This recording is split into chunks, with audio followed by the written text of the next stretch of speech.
Basic to advance English coaching centre में आज मैं तुम लोगों को कुछ बाध्यता सूचक, आवश्यकता सूचक, जरूरी सूचक वाक्यों को इंग्लिश में ट्रांसलेट करने का नियम बताता हूँ। हमारे जीवन में कभी कभी किसी काम को मजबूर होकर करना पड़ता है, किसी काम को करना जरूरी होता है, किसी काम को करने के लिए आवश्यकता पड़ती है। उस टाइप के जितने भी सेंटेंसेस होते हैं इस बोर्ड पर लिखा हुआ है।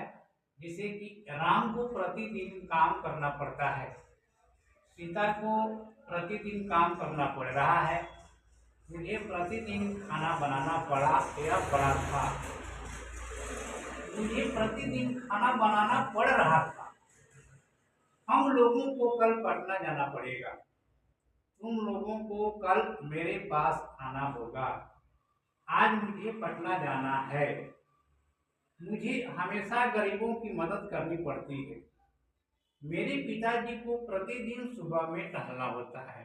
ये जितने भी हिंदी के वाक्य लिखे हुए हैं सब बाध्यता सूचक, आवश्यकता सूचक वाक्य है। इसको बनाने के लिए हम लोग इन्फिनेटिव टू का प्रयोग करते हैं। इन्फिनेटिव जब हम लोग है भैया है किसी सेंटेंस में सब्जेक्ट के बाद लगाते हैं तभी लिखते हैं। इन्फिनेटिव टू किसी वर्ब के फर्स्ट फॉर्म के पहले टू लगा देने से ही बनता है। जैसे रीड है, रीड वर्ब का फर्स्ट फॉर्म है, इसके पहले अगर हम टू लगाते हैं तो ये इन्फिनेटिव टू बन गया। आइए देखते हैं हम लोग कैसे अनुवाद करते हैं।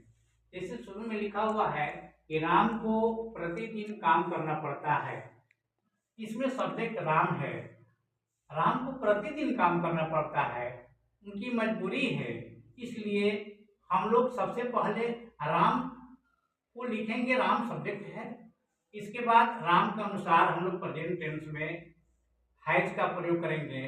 क्योंकि राम सिंगुलर नंबर का है तो सिंगुलर नंबर का ये जो हैज है ये भी सिंगुलर नंबर का ही है, तो इसलिए इसको बनाएंगे Ram has to work every day.